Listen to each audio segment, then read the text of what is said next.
Welcome back students. Last lecture में हमने human physiology start किया था और ह्यूमन फिजियोलॉजी का जो फर्स्ट चैप्टर है डाइजेशन एंड एब्जॉर्प्शन, हम उसे डिस्कस कर रहे थे।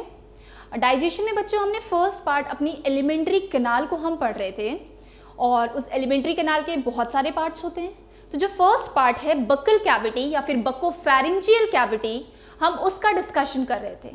तो अगर आपने लास्ट लेक्चर देखा होगा तो यू मस्ट बी नोइंग कि बक्कल कैविटी का रूफ कौन बनाता है बच्चों? पैलेट। पैलेट के दो पार्ट्स थे, hard palate and soft palate. Buccal cavity के फ्लोर पे क्या प्रेजेंट होता है? टंग। और साइड्स पे क्या प्रेजेंट होता है? टीथ। तो बच्चों हमने पैलेट और टंग का डिस्कशन ऑलरेडी कर लिया था और इस लेक्चर में हम टीथ स्टार्ट करेंगे, ठीक है। और बच्चों स्टार्ट करने से पहले अगर लास्ट लेक्चर में कुछ एक आध डायग्राम्स ऐसे थे जो कि बहुत क्लियर नहीं थे, तो अगर आपको किसी भी सेगमेंट में प्रॉब्लम हो रही है तो mention that in the comment and मैं कोशिश करूंगी कि मेरी जो दूसरी वीडियोस मैं और अपलोड करूंगी तो उसमें आपकी वो सारी क्वेरीज सॉल्व कर दूंगी, ठीक है। Let us now start with teeth. तो बच्चों ये डायग्राम जो आपके सामने बना हुआ है ये एक टीथ का डायग्राम है। इसमें सबसे पहले आप ये समझ लें कि जो ब्राउन पोर्शन में आपको चीजें दिख रही हैं ये क्या है? ये है jaw bone. What is this? This is jaw bone. अब बच्चों अपर जॉ बोन को हम मैक्सिला कहते हैं और लोअर जॉ बोन को हम मैंडिबल बोलते हैं। तो upper jaw bone is known as maxilla and lower jaw bone को हम मैंडिबल बोलते हैं, ठीक है।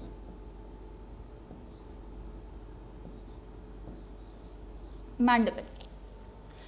बच्चों ये जो बीच में आपको रेड कलर की जो लाइन दिख रही है, तो यहां से यहां तक का ये जो पोर्शन होता है ये पूरा क्या बोलते हैं हम इसको? ये होता है गम्स। सिंपल लैंग्वेज में गम्स या फिर इसको जिंजेवा भी बोलते हैं, ठीक है। तो this part is what? Gums oblique gingiva, ठीक है। अब मुझे जिंजेवा पे बेस्ड हम टीथ को तीन पार्ट्स में डिवाइड करते हैं। एक वो पार्ट जो कि गम के ऊपर प्रेजेंट है, जो कि हमें देखने में विजिबल होता है, ठीक है। उस पार्ट को हम क्या बोलते हैं? Crown.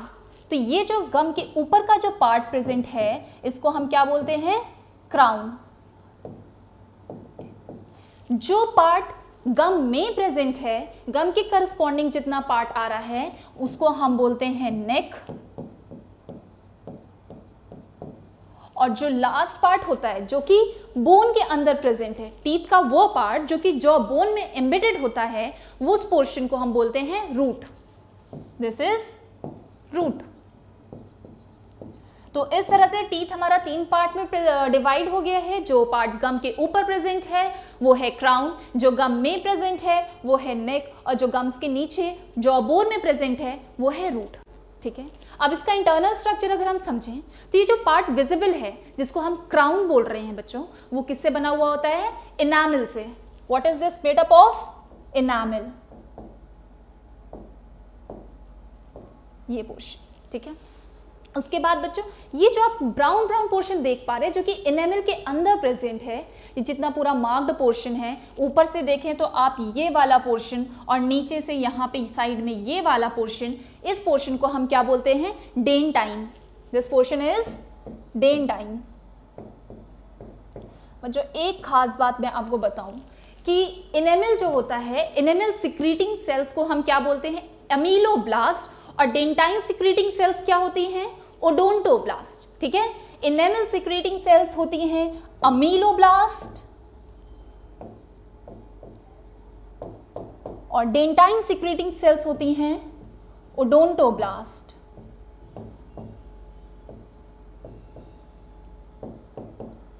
This is clear to all of you. अब इस डेंटाइन में आप देखेंगे बीच में एक और स्पेस प्रेजेंट है जो कि रेड कलर की बाउंड्री से मार्क्ड है।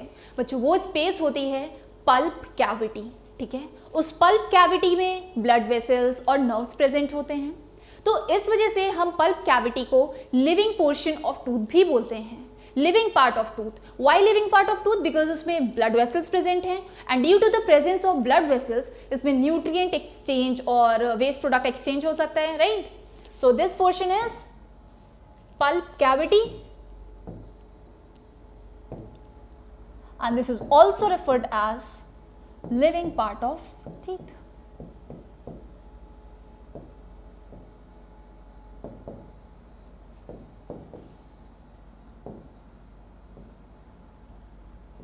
ये इसको ब्रैकेट में आप इनक्लोज कर लें, ठीक है बच्चों। इस फोरामेन को, इस अपर्चर को, जहां से ये ब्लड वेसल्स और नर्व्स इस पल्प कैविटी में एंटर कर रहे हैं, उसको हम बोलते हैं apical foramen. What is this? This is apical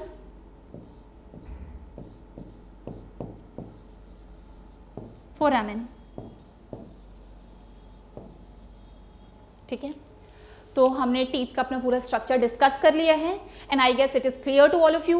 will move out to our next topic, and that is types of teeth. तो बच्चों, ह्यूमन में कितनी तरह के टीथ होते हैं ये आपको पता ही होगा। There are 4 types of teeth: incisors, canines, premolars and molars. Let me write it down. First is incisors, ये सब आपने अपनी प्रीवियस क्लासेस में पढ़ रखा होगा।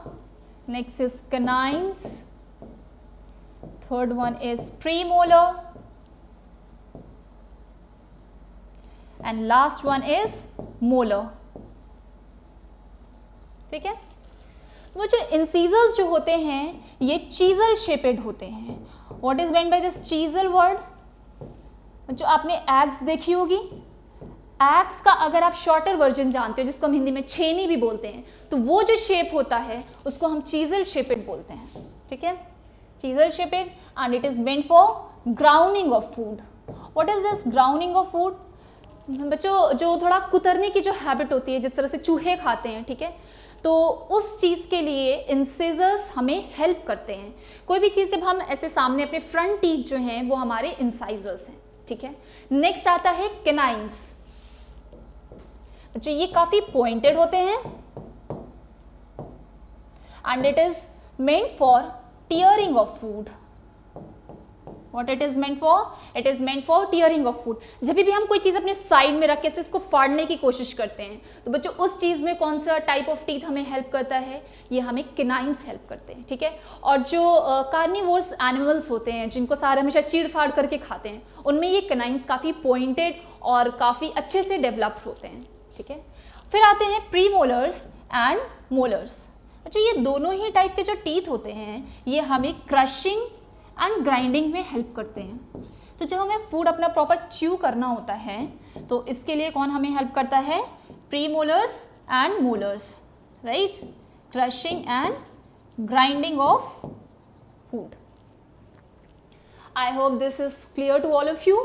एंड बच्चों, जो एलिफेंट का जो टस्क होता है, जो आपने उसके लंबे दांत देखेंगे, वो कौन सा होता है बच्चों? इंसाइजर्स होता है, ठीक है। तो आप इस पॉइंट को याद रखें, ठीक है। And we will then move to our next topic, which is dental formula. जो डेंटल फॉर्मूला क्या होता है? डेंटल फॉर्मूला एक तरीका है इस चीज़ को प्रेजेंट करने का कि हमारे कौन से टीथ के किस तरह, कौन से वाले टीथ वो कितने नंबर में और कहाँ पे प्रेजेंट है, ठीक है।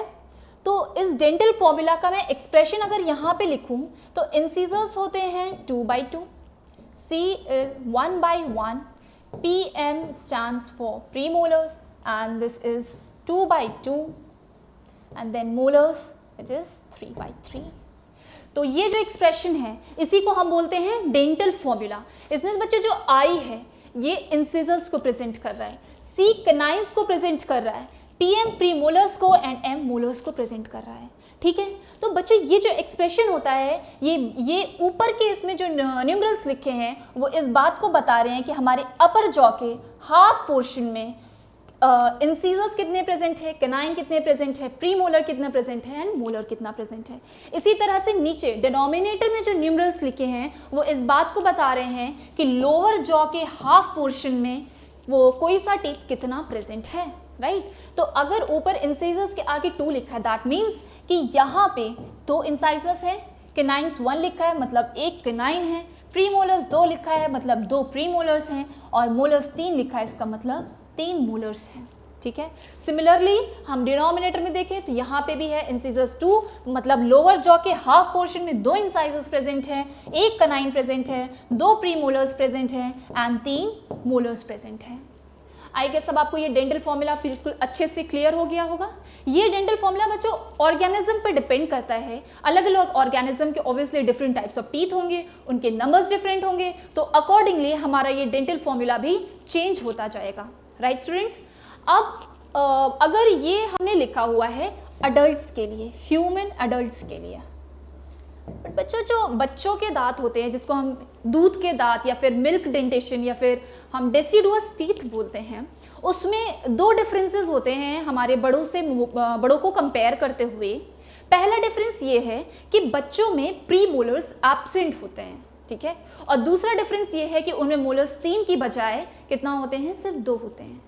तो अगर हम बच्चों के लिए एक्सप्रेशन लिखें तो हम क्या लिखेंगे, इंसिजर्स 2 ही होते हैं, ठीक है, कैनाइन्स 1 और 1 ही होते हैं, बट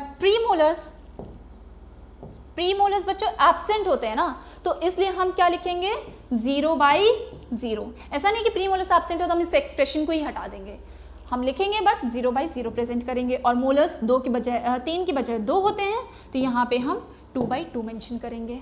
ये क्या है बच्चों, मिल्क डेंटेशन के लिए, बच्चों के लिए डेंटल फॉर्मूला होता है। राइट, तो अब इसके आगे हमें नेक्स्ट ये डिस्कस करना है कि टाइप ऑफ डेंटेशन, ठीक है। Next topic is type of dentition. बच्चों टाइप ऑफ डेंटेशन में 3 टर्मिनोलॉजीज का हम यूज करते हैं। First is thecodont,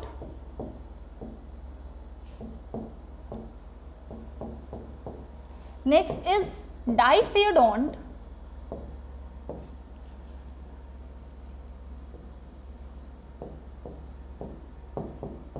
and the last one is heterodont.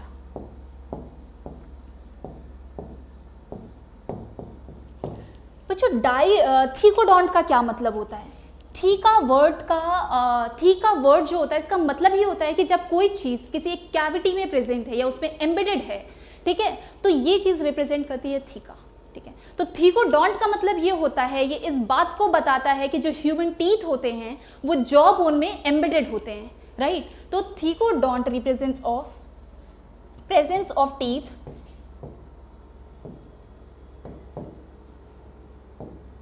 In jaw bones, उसमें एम्बेडेड होना, सॉकेट में प्रेजेंट होना, jaw bones oblique socket. Right, अब बच्चों डाइफियोडोंट, डाई वर्ड्स आप सब समझते होंगे, डाई किस बात को प्रेजेंट करता है, 2, ठीक है। तो इसका क्या मतलब हो गया कि हमारी लाइफ साइकिल में 2 सेट ऑफ टीथ आते हैं। एक जब हम बच्चे होते हैं उसमें होता है मिल्क डेंटेशन या फिर डेसिडुअस टीथ, और फिर जब हम बड़े होते हैं तो फिर सेकेंड सेट ऑफ टीथ आता है जिसे कि हम बोलते हैं परमानेंट टीथ, ठीक है।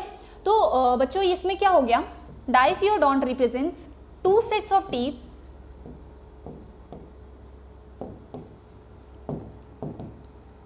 in our life cycle, right? Then we come to this word heterodont. What is this heterodont presents? Hetero जो वर्ड होता है बच्चों उसका मतलब होता है डिफरेंट टाइप्स। कहीं पे भी आप हेट्रो पढ़ते हैं, हेट्रोजेनस मिक्सचर पढ़ते हैं, तो दैट मीन्स कि उसमें क्या होता है, डिफरेंट टाइप के कंपोनेंट्स होते हैं। तो इसी तरह हेट्रोडोंट का मतलब होता है कि ह्यूमन डेंटेशन में अलग अलग तरह के टीथ प्रेजेंट होते हैं। राइट, तो जैसे कि हमारे अगर 32 दांत हैं तो 32 के 32 इंसाइजर्स नहीं हैं, 32 के 32 कनाइन्स नहीं हैं, बल्कि कुछ इंसाइजर्स हैं, कुछ कनाइन्स हैं, कुछ प्रीमोलर्स हैं, कुछ मोलर्स हैं। बच्चों यही बात किस एक्सप्रेशन से हम प्रेजेंट करते हैं, heterodont. That means presence of different types of teeth in human. Right,